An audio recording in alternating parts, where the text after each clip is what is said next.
En los valles del norte, donde el verde es tan intenso que parece doler en los ojos y la niebla baja de las montañas para besar los tejados de pizarra, el tiempo transcurre a un ritmo distinto. Las historias no se cuentan, se respiran, se heredan con la tierra y se mecen con el tañido de las campanas de la iglesia.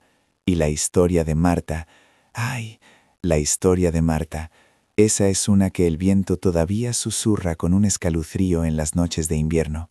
Para entenderla, no hay que buscar en los libros de grandes acontecimientos, sino en el murmullo de la vida cotidiana de nuestro pequeño pueblo, un lugar donde todos se conocían por su nombre, por el nombre de sus padres y hasta por el de sus abuelos. La vida aquí era sencilla, marcada por las cosechas y las fiestas del patrón, y en ese tapiz de rutinas y afectos, Marta era, al principio, un hilo de seda negra. La conocimos como la joven esposa de Mateo, un buen hombre, fuerte y trabajador, pero al que la mala suerte se le había pegado a los huesos. Su muerte, repentina, a causa de una de esas fiebres que se llevan a los hombres sin pedir permiso, vistió a Marta de un luto que parecía pesarle más que a ninguna otra viuda que hubiéramos visto. Era la imagen misma de la desolación. Recuerdo verla en el funeral, una figura frágil, casi transparente, sostenida por las vecinas. Sus ojos, grandes y oscuros, no derramaban lágrimas escandalosas, sino una pena silenciosa, profunda, que conmovía hasta al más duro. El pueblo entero la arropó. No había hogar que no le llevara un caldo caliente, una hogaza de pan tierno, o, simplemente, el consuelo de una compañía callada. Marta aceptaba cada gesto con una gratitud susurrada, con una sonrisa tan débil que partía el corazón. Se movía por las calles empedradas como una sombra, siempre vestida de un negro riguroso que contrastaba con la palidez de su piel. Parecía un pajarillo caído del nido, incapaz de sobrevivir solo en un mundo tan áspero, y todos, en nuestra inocencia, quisimos ser el árbol que le diera cobijo. Pasaron los meses, y el luto de Marta, aunque perenne en su vestimenta, comenzó a suavizarse en su semblante. La pena, decíamos, va dando paso a la resignación. Era joven, hermosa a su manera callada, y no tardaron en aparecer pretendientes. Hombres buenos, viudos con tierras, o mozos que veían en ella la delicadeza que anhelaban cuidar, pero ella los rechazaba a todos, con una amabilidad firme, diciendo que el recuerdo de Mateo aún pesaba demasiado en su corazón. Su negativa, en lugar de alejar a los hombres, parecía acrecentar su misterio y su atractivo. Era la viuda fiel, la mujer que había amado de verdad, un tesoro de lealtad en un mundo que ya empezaba a cambiar demasiado deprisa. Nadie sospechaba que su corazón no estaba cerrado por la pena, sino que estaba simplemente calculando. Fue entonces cuando apareció Julián. No era del pueblo, pero había comprado las tierras del viejo conde, las mejores de todo el valle. Era un hombre hecho a sí mismo, de manos fuertes, pero de modales gentiles, con una mirada honesta y una fortuna que para nuestros estándares era inmensa. Y Julián, desde el primer día que la vio, quedó prendado de la melancólica belleza de Marta. A diferencia de los demás, Julián fue paciente, no la presionó. Le hablaba del tiempo, de las cosechas, le traía flores silvestres que recogía en sus paseos. Se sentaba con ella en el poyo de su casa, respetando su silencio, llenándolo solo con su presencia cálida y protectora. Y el pueblo, que todo lo ve, aprobó aquel cortejo lento y respetuoso. Era lo que ella merecía, un hombre bueno y próspero que la cuidaría por fin. Poco a poco, vimos a Marta ceder. Primero fue una sonrisa, luego una conversación más larga, después un paseo por la ribera del río al atardecer.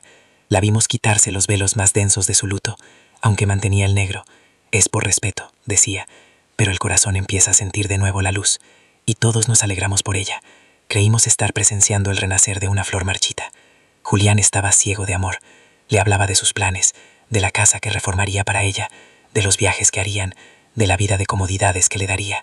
Quería borrar cada sombra de tristeza de su pasado y construirle un futuro de seda y oro. Y ella escuchaba, con la cabeza ladeada, con una expresión de dulce atención que él confundía con devoción. Pero hubo detalles, pequeños, casi imperceptibles, como las piedras menudas que apenas se notan en el zapato, hasta que el camino se hace largo. Una vez, en la tienda del pueblo, mientras Julián le compraba una cinta de seda, los ojos de Marta no brillaron por el regalo, sino por el sonido de las monedas que él dejaba sobre el mostrador. Fue un destello fugaz, un hambre en su mirada que se extinguió tan rápido como apareció. En otra ocasión, Durante una conversación con la esposa del alcalde, Marta preguntó, con una estudiada indiferencia, sobre las leyes de herencia. ¿Es cierto que una esposa lo hereda todo si no hay hijos? Preguntó, como si fuera una curiosidad lejana, una anécdota oída al pasar. La mujer, sin darle importancia, le explicó los pormenores. Nadie ató cabos. ¿Quién podría pensar mal de la dulce y sufrida Marta? La dinámica entre ellos era la del protector y la protegida. Julián la colmaba de atenciones, le consultaba cada decisión sobre la casa, le mostraba los papeles de sus propiedades como prueba de su compromiso, de que todo lo suyo sería de ella. Quería hacerla partícipe de su mundo, de su seguridad. No se daba cuenta de que no le estaba ofreciendo un hogar, sino un inventario. El conflicto, si es que se le puede llamar así, no era abierto. Era una corriente subterránea que solo Marta sentía. La tensión no estaba entre ellos, sino dentro de ella. Era la lucha entre la paciencia y la codicia. La impaciencia por poseer todo lo que Julián le prometía, y la necesidad de mantener su papel de mujer modesta y desinteresada. A veces, cuando él le hablaba con fervor de sus planes para los próximos 20 años, de los hijos que tendrían y los nietos que correrían por la finca, una sombra de frialdad cruzaba su rostro. Era como si una puerta se cerrara por un instante en sus ojos. Julián, en su enamoramiento, lo interpretaba como el miedo de una viuda a volver a perder la felicidad. No podía imaginar que ella no estaba pensando en la vida, sino en cómo acortarla. El comportamiento de Marta empezó a tener una lógica extraña, si se miraba en retrospectiva. Se interesó de repente por la botica, preguntando al viejo boticario por remedios para las ratas, que según ella, habían aparecido en la vieja casa de Mateo. Hacía preguntas sobre hierbas, sobre sus efectos, sobre las dosis. Es para los animales, insistía. Les tengo pánico. El boticario, un hombre de ciencia y poca malicia, le proporcionó lo que pedía. Ignoramos las señales porque queríamos creer en el cuento de hadas. Queríamos creer que el bien triunfaba y que una mujer que había sufrido tanto merecía por fin la felicidad. Su fragilidad era su mejor disfraz, su pena, su coartada perfecta. La comunidad entera se convirtió, sin saberlo, en cómplice de su engaño, validando su imagen de víctima. El compromiso se anunció en la fiesta de la vendimia. Julián, radiante de felicidad, lo hizo público ante todo el pueblo. Marta, a su lado, bajó la mirada, sonrojada, aceptando las felicitaciones con una humildad que a todos nos pareció la cumbre de la virtud femenina. Le regaló un anillo con una piedra tan grande y brillante como nunca se había visto en el valle. Mientras él se lo ponía en el dedo, ella no miró a sus ojos, sino a la joya. La observó girar bajo la luz de los faroles, y por un segundo, su rostro no reflejó la alegría de una prometida, sino la satisfacción de un cazador que admira su trofeo. Ese fue el momento en que el plan dejó de ser una idea y se convirtió en una certeza. El escenario estaba listo. La confianza de Julián era absoluta. El afecto del pueblo, incondicional. La imagen de Marta, intachable. Nadie podía imaginar que, bajo el velo de la viuda rescatada, se estaba terminando de tejer la mortaja del hombre que la había salvado. El crimen se hizo posible no por la astucia de una mente malvada, sino por la bondad de todos los que la rodeaban. La ternura que inspiraba era su arma más afilada, y mientras el pueblo celebraba su futuro, ella, en silencio, ya había decidido que ese futuro sería suyo. La escalada había terminado.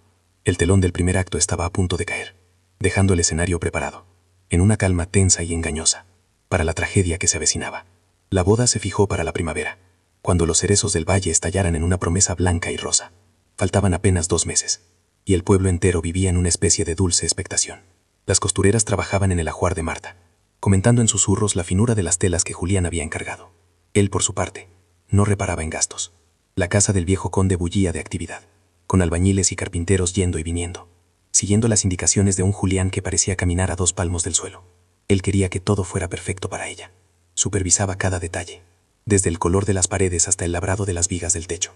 A veces por las tardes, llevaba a Marta a ver los avances. Nosotros los veíamos pasar, él señalando con orgullo, ella asintiendo, con esa modestia suya, con esa sonrisa tímida que nos había conquistado a todos. Parecía abrumada por tanta felicidad, y pensábamos, pobre criatura, no está acostumbrada a tanto bien. La víspera de la tragedia, el tiempo se detuvo. Fue uno de esos días de finales de invierno en los que el sol, pálido pero generoso, promete una primavera que aún no ha llegado. Julián pasó la mañana a caballo, revisando los límites de sus tierras. Almorzó fuerte, como siempre, en la caverna del pueblo. Varios lo oyeron reír, contar chistes sobre los carpinteros, y brindar por su futura esposa. Estaba, según todos los que lo vieron, rebosante de salud y de vida. Por la tarde, sin embargo, se empezó a sentir algo indispuesto, un malestar en el estómago, una pesadez, nada alarmante. Un empacho, le dijo al mayoral de su finca. La comida del mediodía ha sido demasiado recia. Se retiró a su casa temprano, con la intención de descansar junto al fuego y revisar unos papeles. El mayoral, un hombre leal llamado Anselmo, fue la última persona, aparte de Marta, que lo vio en plenitud. Fue entonces cuando Marta hizo su aparición. La vieron caminar hacia la casa de Julián al caer la tarde, llevando una pequeña cesta de mimbre. Saludó a un par de vecinas que cosían en sus puertas, intercambiando unas palabras amables. Una de ellas, la tía Elvira, le preguntó qué llevaba en la cesta. Un caldo y unas hierbas para Julián, respondió Marta con su voz suave. Dice que se siente pesado, y esto es mano de santo para asentar el cuerpo. Un remedio de mi abuela. La tía Elvira más tarde recordaría ese momento. Recordaría la calma en los ojos de Marta, su ademán solícito, la pulcritud del paño blanco que cubría la cesta. Todo en ella era la imagen de la devoción. Nadie podría haber imaginado que en aquella cesta, junto al caldo reconfortante, viajaba la muerte, destilada y paciente. La escena dentro de la casa la podemos reconstruir por los detalles que encontramos después, y por lo que contó, entre sollozos, la joven criada que ayudaba en la casa, una muchacha llamada Inés. Julián estaba sentado en su sillón favorito, junto a la gran chimenea de piedra. Sobre una mesita auxiliar, los planos de la remodelación del dormitorio principal estaban extendidos. Él los miraba, a pesar de su malestar, con una sonrisa en los labios. Inés contó que, cuando llegó la señorita Marta, el señor Julián se iluminó. Ella le ayudó a quitarse las botas, le arregló los cojines y se sentó en un escabel a sus pies, escuchándole hablar de sus planes. La criada le sirvió el caldo que Marta había traído. Julián se lo tomó con gusto, alabando su sabor y el cuidado de su prometida. Después del caldo, Marta le dijo que le prepararía la infusión de hierbas. Te quitará toda la pesadez, ya verás, mañana estarás como nuevo. Fue a la cocina. Inés se ofreció a ayudarla, pero Marta, con una amabilidad que no admitía réplica, le dijo que no se preocupara, que era una receta familiar, y ella sabía las medidas exactas. La mandó a preparar la ropa de cama del señor. Ese fue el momento, a solas en la cocina, con el crepitar del fuego del salón como única música de fondo. No hubo vacilación. Sus manos, que todos creíamos hechas para la caricia y el consuelo, se movieron con la precisión de un cirujano. Del bolsillo de su delantal sacó un pequeño envoltorio de papel, el veneno que había comprado para las ratas, una cantidad medida, sin rastro de duda. Lo virtió en la tisana caliente, removiéndola con una cucharilla hasta que se disolvió por completo, sin dejar rastro, solo un olor ligeramente amargo, que quedaría enmascarado por el de las otras hierbas. Volvió al salón con la taza humeante en un platillo. La cerámica era fina, pintada con florecillas azules, un regalo que Julián le había hecho. Se la ofreció con una sonrisa. Bébelo todo. Está un poco amargo por las hierbas, pero es lo que cura. Él, en su infinita confianza, en su amor ciego, tomó la taza y bebió el contenido de un solo trago, agradecido. Le devolvió la taza vacía y le acarició la mejilla. Gracias, mi vida. No sé qué haría sin ti. Lo que ocurrió a continuación fue rápido y brutal. A los pocos minutos, Julián sintió una punzada terrible en el vientre, como si le estuvieran clavando un cuchillo al rojo vivo. Se dobló de dolor, soltando un gemido ahogado. Marta se arrodilló a su lado, fingiendo una alarma desesperada. «Julián, ¿qué te ocurre, amor mío?»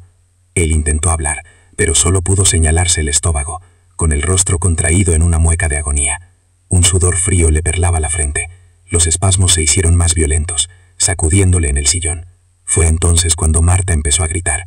Gritó llamando a Inés, la criada, con un pánico tan bien representado que helaba la sangre. Inés subió corriendo desde el piso de arriba y se encontró la escena, el señor retorciéndose de dolor y la señorita Marta intentando sostenerle la cabeza, llorando y gritando su nombre. «Corre, busca al doctor, dile que venga ahora mismo, se muere», le ordenó Marta, con la voz rota por la histeria. La muchacha, aterrorizada, salió disparada de la casa, corriendo por las calles oscuras y empedradas del pueblo, gritando que al señor Julián le había dado un mal. Su carrera desesperada fue la primera campana que anunció la desgracia.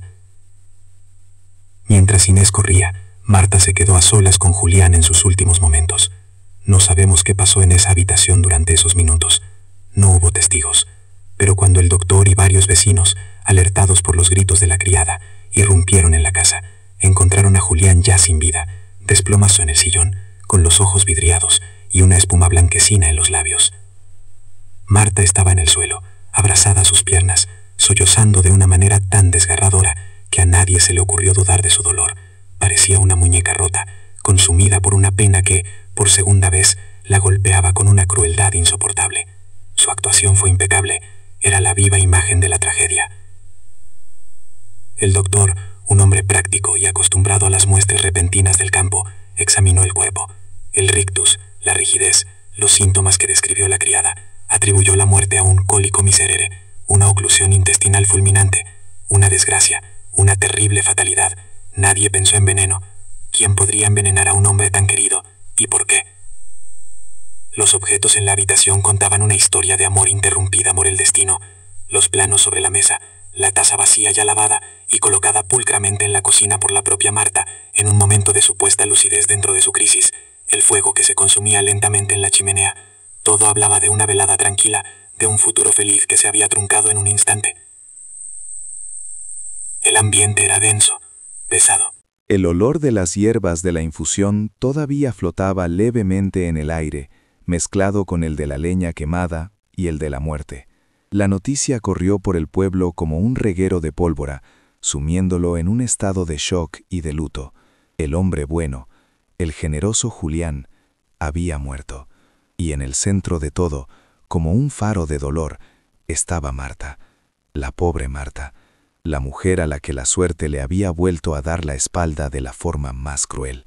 El pueblo entero, una vez más, la arropó.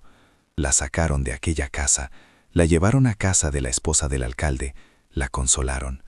Ella, entre lágrimas, solo acertaba a repetir: «Yo misma le di la infusión, unas hierbas para el dolor de estómago. Dios mío, si lo hubiera sabido». Su culpa, su supuesto remordimiento, era la coartada perfecta. Hizo que todos pensaran que, si algo había salido mal, había sido un terrible accidente, una infusión que, en su inocencia, le había sentado mal a un estómago ya delicado. El crimen había sido ejecutado a la perfección, no por su complejidad, sino por su simplicidad. Se apoyaba no en la ausencia de pruebas, sino en la abrumadora presencia de una prueba falsa, la intachable reputación de la asesina. Marta no tuvo que esconderse para matar, lo hizo a la vista de todos, disfrazando el veneno de cuidado, el asesinato de amor. Aquella noche, mientras el cuerpo de Julián yacía en su sillón, enfriándose a la luz moribunda de la chimenea, Marta lloraba en los brazos de las mujeres del pueblo. Pero sus lágrimas no eran de pena por el hombre que había muerto. Eran lágrimas de alivio. El último obstáculo entre ella y la fortuna del viejo conde había sido eliminado. El segundo acto de su tragedia personal, la que ella misma escribía, había concluido. Y el telón caía sobre un escenario de muerte, dejando al público, a nosotros, completamente engañados. El entierro de Julián fue un espectáculo de dolor colectivo.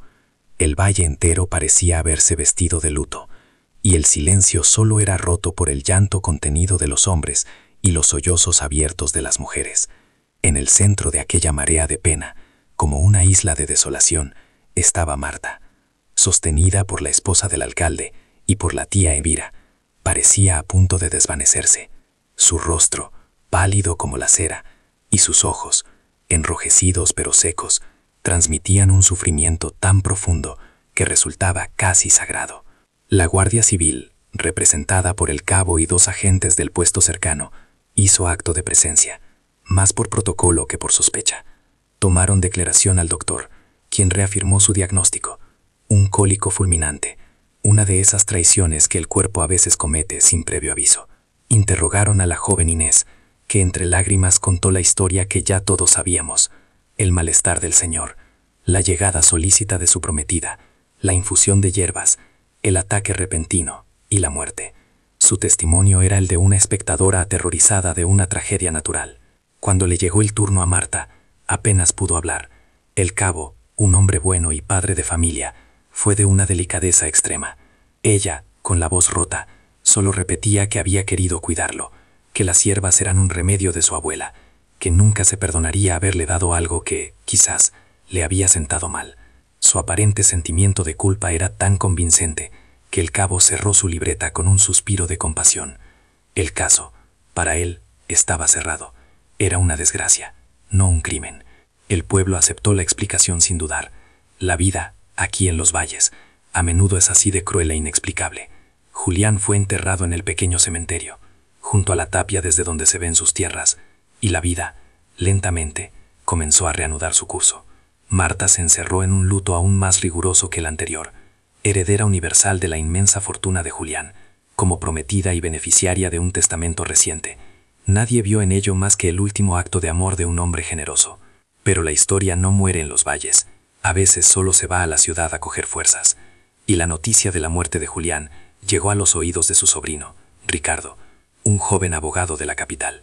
Ricardo no compartía la credulidad de nuestra gente. Conocía a su tío, un hombre fuerte como un roble, sin achaques conocidos. Un cólico fulminante a los 40 y pocos años le sonaba, en el mejor de los casos, a una pereza diagnóstica. Ricardo llegó al pueblo una semana después del entierro. Era un hombre distinto a nosotros. Vestía con la elegancia sobria de la ciudad, y en sus ojos no había pena, sino una fría determinación. No vino a dar el pésame, vino a hacer preguntas. Se alojó en la posada, y sin decir a qué venía, empezó a hablar con la gente, con el mayoral Anselmo, con los jornaleros, con el tabernero. Quería saberlo todo sobre las últimas semanas de su tío. Su presencia nos incomodaba. Parecía profanar nuestro duelo con su escepticismo, pero fue su conversación con el viejo boticario la que encendió la primera mecha. Ricardo no preguntó por remedios para el estómago. Preguntó, directamente, si alguien había comprado venenos últimamente.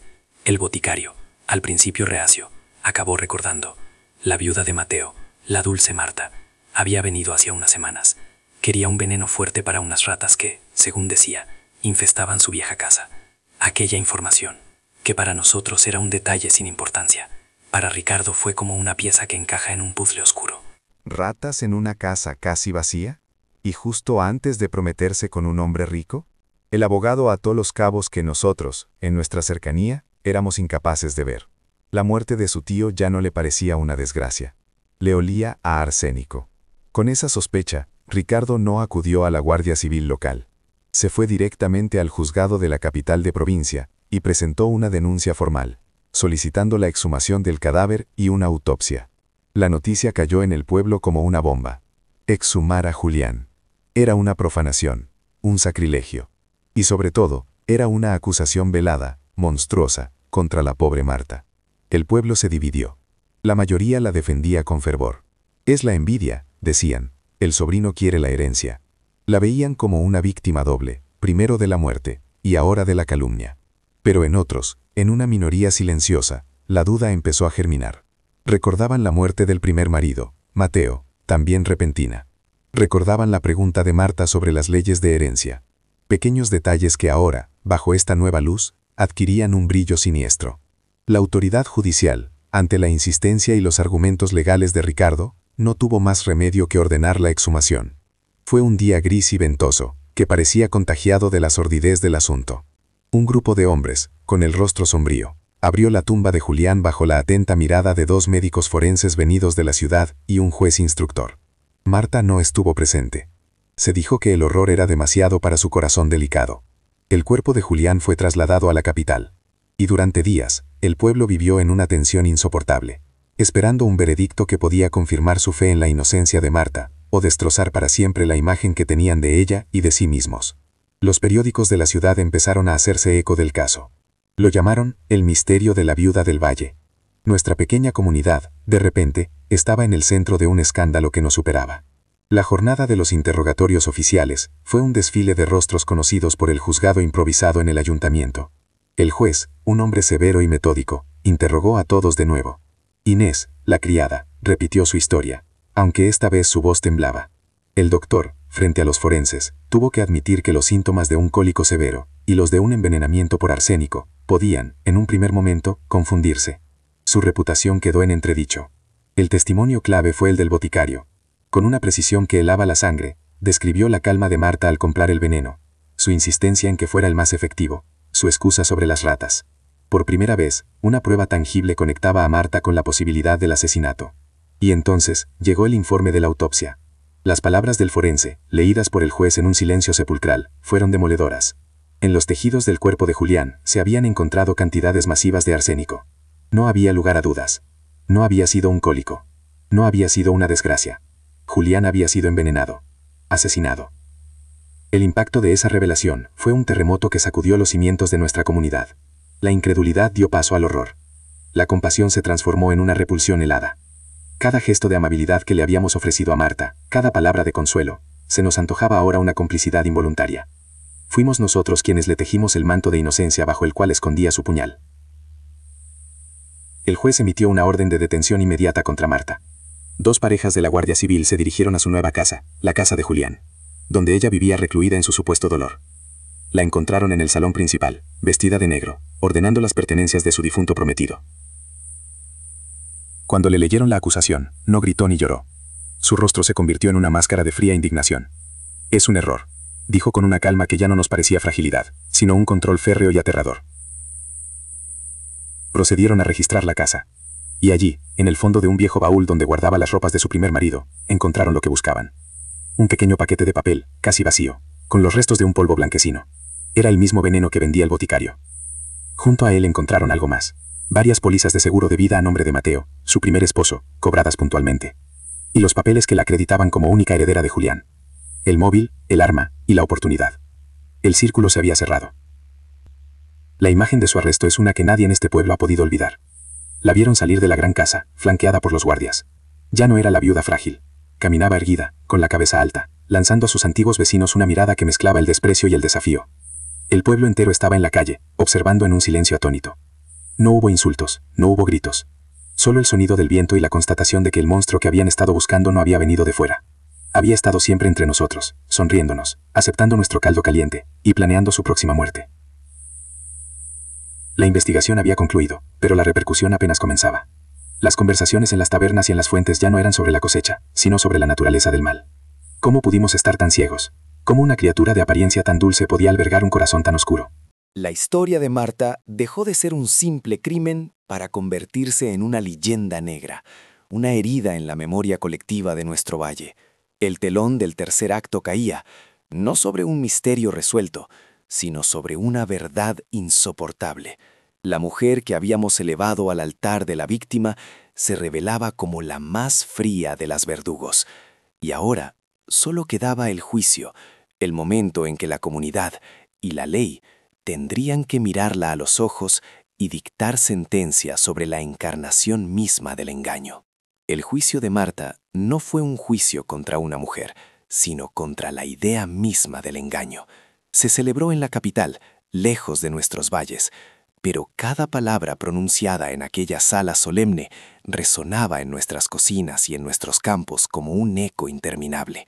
Los periódicos lo narraban todo con un detalle morboso que nos fascinaba y nos repelía a partes iguales. La llamaron la envenenadora de luto, la viuda negra del norte. Se convirtió en un monstruo de feria, un espectáculo. Nosotros, sin embargo, no veíamos al monstruo de los titulares. Veíamos el rostro que nos había sonreído, las manos que habían aceptado nuestro pan. Durante el proceso, Marta mantuvo una compostura de hielo. Negó cada acusación con una voz firme, sin derramar una sola lágrima. Su defensa argumentó que era víctima de una conspiración, que el sobrino de Julián, Ricardo, había manipulado las pruebas para quedarse con la herencia. Pero las evidencias eran un muro de piedra contra la que sus mentiras se estrellaban una y otra vez. El testimonio del boticario, la prueba del arsénico en el baúl, los papeles del seguro de vida de su primer marido, Mateo, cuya muerte repentina fue reexaminada y clasificada como altamente sospechosa. Todo dibujaba el retrato de una depredadora paciente y metódica. El fiscal la describió no como una mujer cegada por la pasión, sino como una contable de la muerte, que calculaba vidas en términos de beneficios económicos. Su arma no había sido solo el veneno, sino nuestra propia bondad. Cuando el jurado la declaró culpable de todos los cargos, un murmullo recorrió la sala, pero ella no se inmutó. Recibió la sentencia de muerte, la condena al garrote vil, con la misma mirada fría y desafiante con la que había salido de su casa el día de su arresto.